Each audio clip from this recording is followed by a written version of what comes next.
En 1912, quand la police rentre dans une maison barcelonaise, elle va découvrir des dizaines et des dizaines d'ossements, de squelettes carbonisés, des jarres qui contiennent également des cheveux humains ou encore des sacs de vêtements ensanglantés. La propriétaire de cette maison, c'est Enriqueta Martí, qu'on va accuser d'avoir kidnappé, prostitué et tué des dizaines et des dizaines d'enfants. Le chiffre n'est même pas quantifiable et on va supposer donc que c'est la tueuse en série la plus prolifique d'Espagne. Bienvenue sur Crime et Châtiment. Aujourd'hui on va parler de cette histoire qui date un petit peu, mais ça faisait longtemps qu'on n'en avait pas fait, qui va mêler un petit peu véracité bien entendu, mais aussi toute une sorte de folklore, de légende autour du personnage qui est la vampire de Barcelone ou la sorcière Enriqueta Martí. Donc installez-vous bien confortablement puisqu'aujourd'hui on va frissonner. On est vendredi, c'est l'heure du crime. Générique. Basically, I was a normal person. That was part of my, I guess my what's called fantasy. The missing from this morning. She's 8 months pregnant. My gun was under the seat.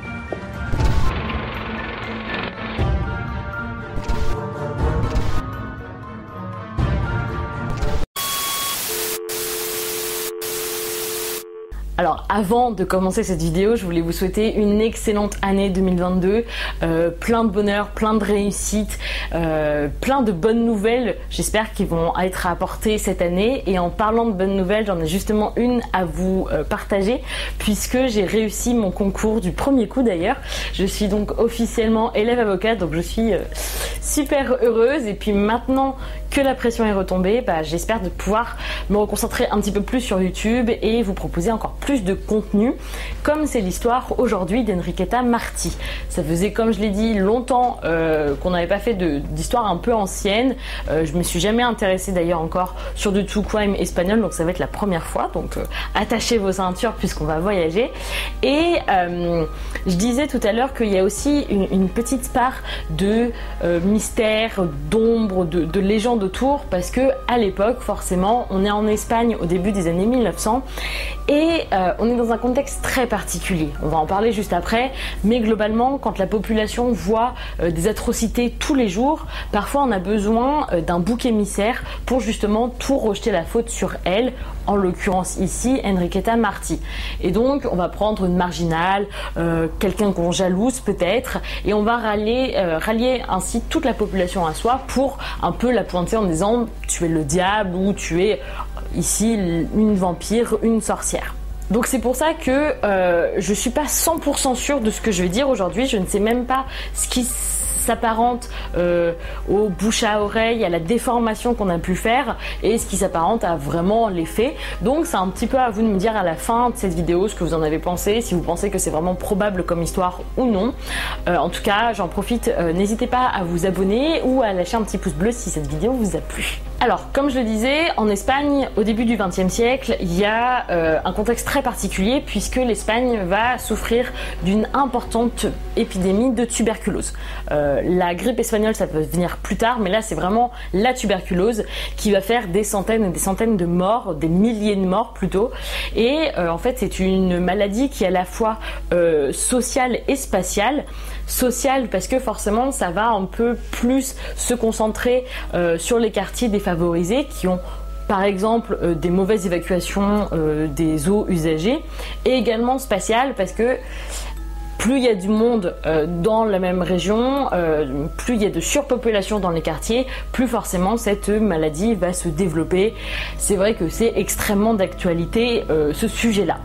Et d'ailleurs j'en profite, c'est vrai qu'il y a beaucoup d'auteurs à la fin du 18e, du 19e qui ont comparé par exemple la criminalité à la tuberculose, notamment l'auteur Lacassagne. Alors ça je vous le dis, mais je suis en plein dedans avec mes cours de sociologie criminelle en fait, où le criminel il le compare à un microbe et la société est malade et il faut du coup combattre ce microbe, combattre ce criminel.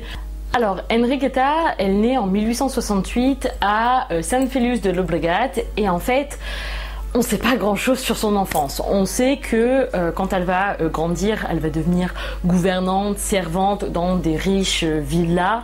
Globalement, ça paye plutôt bien. Voilà, c'est pas un travail non plus très demandant, physiquement on va dire.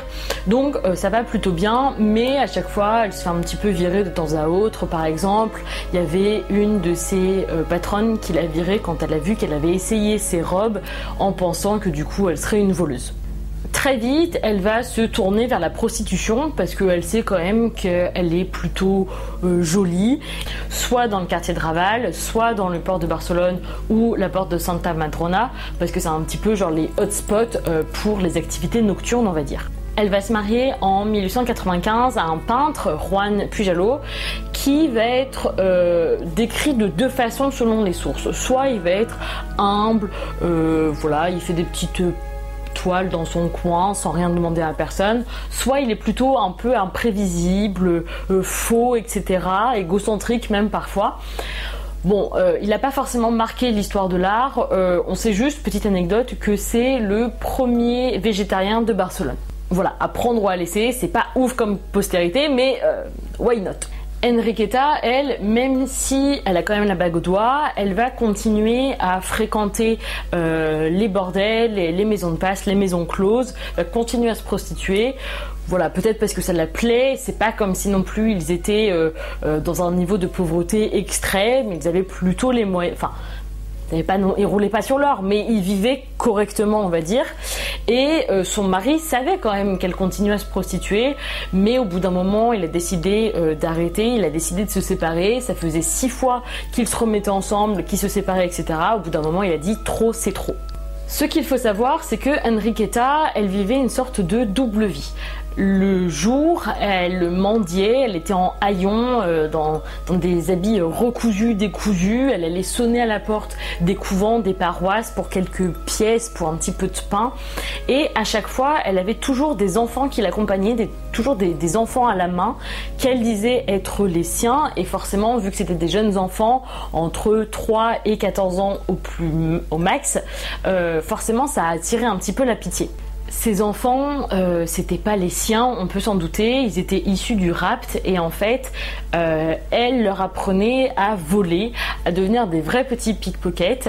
La journée, parfois, elle laissait les enfants qu'elle avait kidnappés seuls en disant il me faut que tu me ramènes tant, avec un petit peu genre des missions où elle menaçait que si ils n'avaient pas atteint ces objectifs-là, ils allaient être maltraités. Si les enfants songeaient à s'enfuir, dans ces cas-là, elle allait les retrouver et elle allait les battre à mort.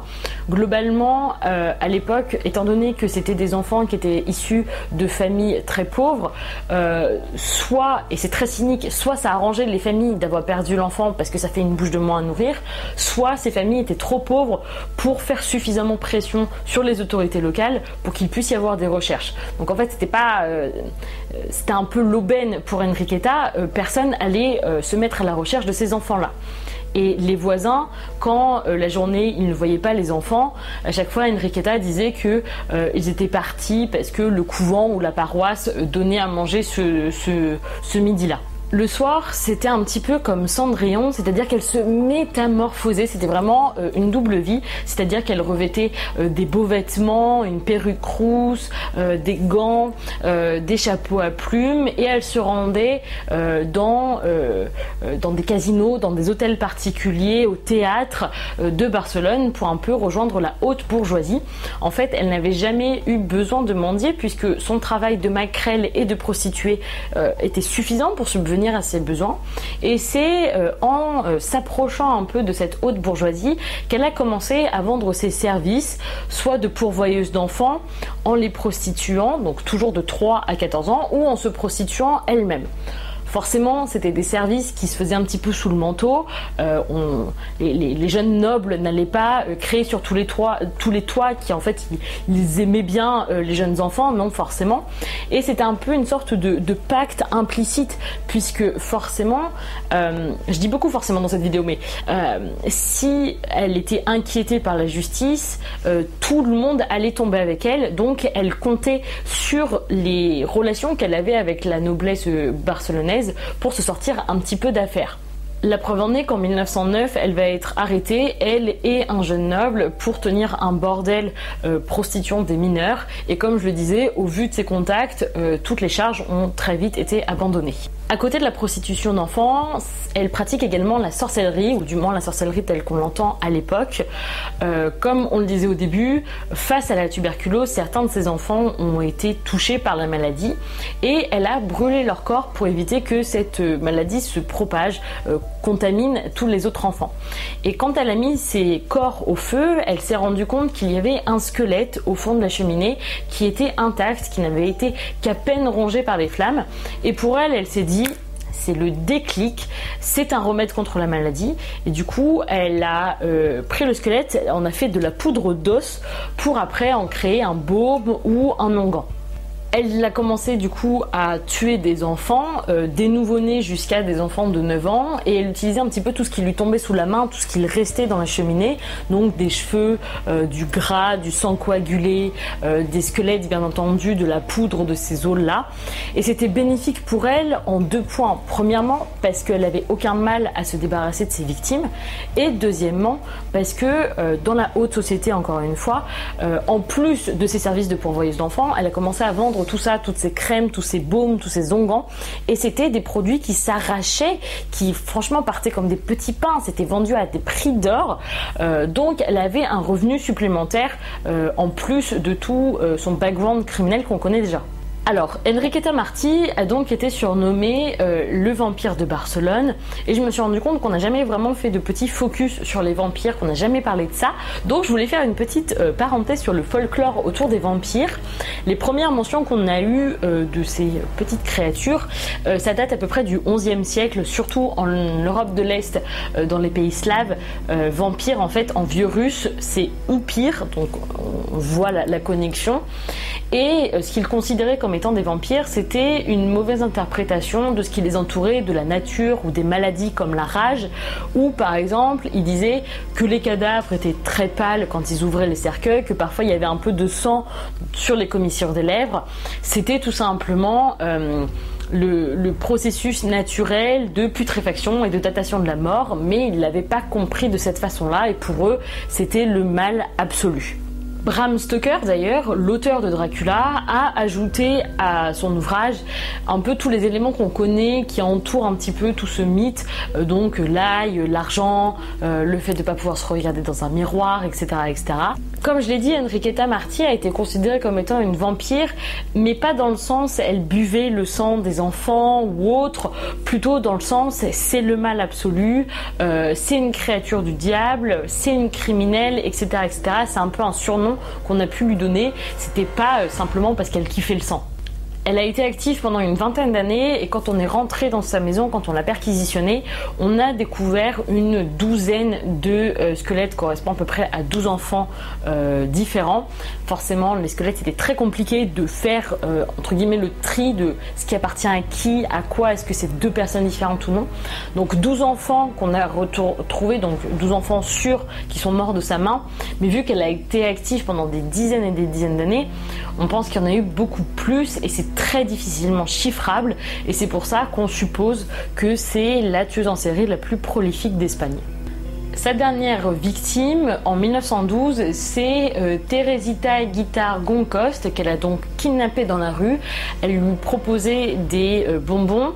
L'enfant a accepté, donc elle l'a pris par la main en l'éloignant un petit peu de la grande place et du coup de ses parents, en disant qu'elle allait chez elle pour aller les chercher. Une fois qu'ils étaient suffisamment éloignés, Enriqueta a mis un sac en toile noire sur sa tête en la menaçant que si elle criait, elle allait la tuer. Une fois rentrée chez elle, elle va commencer à faire tout un lavage de cerveau, elle va lui couper les cheveux, elle va demander à ce qu'elle s'adresse à elle comme étant sa belle-mère, même dehors dans la rue pour que l'histoire soit encore plus crédible. Elle va l'enrôler dans sa mini-armée d'enfants en la défendant de s'aventurer dans certaines pièces de la maison. Forcément, comme c'est une enfant, elle est curieuse, et elle va retrouver par exemple des sacs entiers de vêtements ensanglantés de fillettes qui va forcément la tétaniser de peur et qui va profiter à Enriqueta parce que morte de peur, elle va pas oser s'enfuir. Je vous disais tout à l'heure que même si les autorités publiques s'en fichaient un petit peu de rechercher les enfants kidnappés, là pour Teresita ça a fait vraiment un grand boom, on va dire, dans la ville, et pendant 2 semaines des milliers de gens vont commencer à chercher la fillette et à regarder un petit peu partout pour la retrouver. Ça va être une voisine d'Enriqueta, Claudia, qui va découvrir la fillette, qui va se dire bah tiens, c'est bizarre, je l'ai jamais vue dans la maison d'Enriqueta au 29 premier entresol 29 rue Ponent, et elle se dit ça ressemble un petit peu à la fillette que tout le monde cherche. Donc le 27 février 1912, la police toque à la porte d'Enriqueta en prétextant qu'il y avait, je crois, des poules dans la cour qui se baladaient, que c'était interdit, enfin bref. Là, la police va donc découvrir 2 fillettes, Teresita que tout le monde cherchait, mais également Angelita qui, elle, a fait l'objet d'un plus gros processus de lavage de cerveau, puisque ça faisait beaucoup plus longtemps qu'elle faisait partie de cette maison-là, et qui appelait du coup Enriqueta maman, entre autres. Elle a expliqué aux autorités qu'avant l'arrivée de Teresita, il y avait un autre enfant de 5 ans qui était avec elle, qui s'appelait Pepito, et elle aurait aperçu Enriqueta le tuer sur la table de la cuisine, donc là encore terrorisant la fillette et l'empêchant de s'enfuir sous peine de représailles. Quand on a du coup un peu mis à sac toute la maison, on a découvert le sac de vêtements ensanglantés dont parlaient les filles, mais également un autre sac avec une 30aine de petits ossements. Dans une autre pièce, on a découvert des jarres entières avec du sang coagulé, du gras humain, des cheveux humains, des poudres d'os, des squelettes de mains, etc. Enriqueta avait également usé d'un faux nom pour louer 2 autres appartements. Là encore, bingo si je puis dire, on a retrouvé des squelettes humains, des crânes d'enfants qui n'avaient pas plus de 3 ans. Il y avait dans les faux plafonds des dizaines et des dizaines de squelettes. Et on a aussi retrouvé, et ça fait un peu polémique, on a trouvé des livres manuscrits plutôt bien tenus. Certains ont pensé que c'était un peu des livres de sorcières, mais surtout on a trouvé des listes de noms.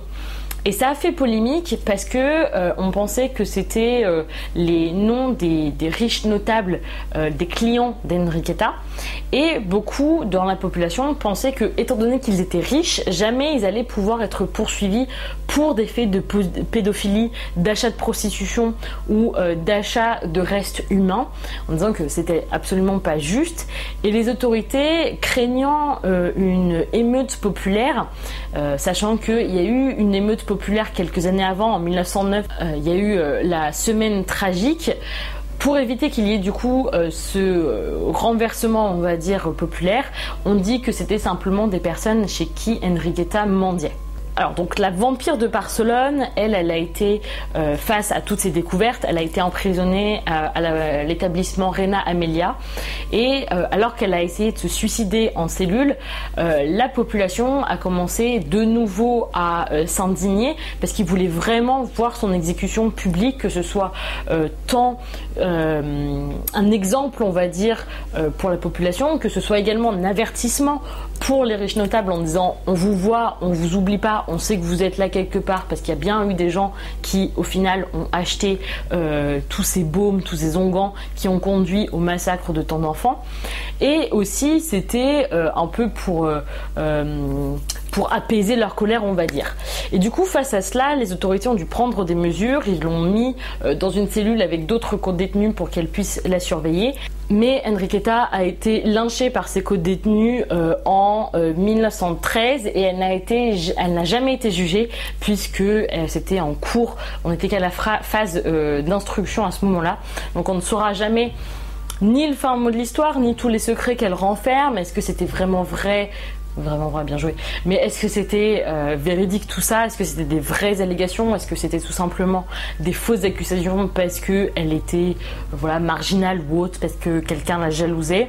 On ne sait pas trop, mais en tout cas c'est une histoire frissonnante et terrifiante, et qui a beaucoup marqué la culture et le folklore barcelonais. En parlant justement de culture, pour un petit point pop culture, ça a inspiré le film La Vampirade de Barcelona qui est sorti en 2020, donc c'est très récent encore. Et du coup voilà, c'est la fin de cette vidéo. Merci énormément d'avoir suivi jusqu'ici, j'espère que vous avez aimé.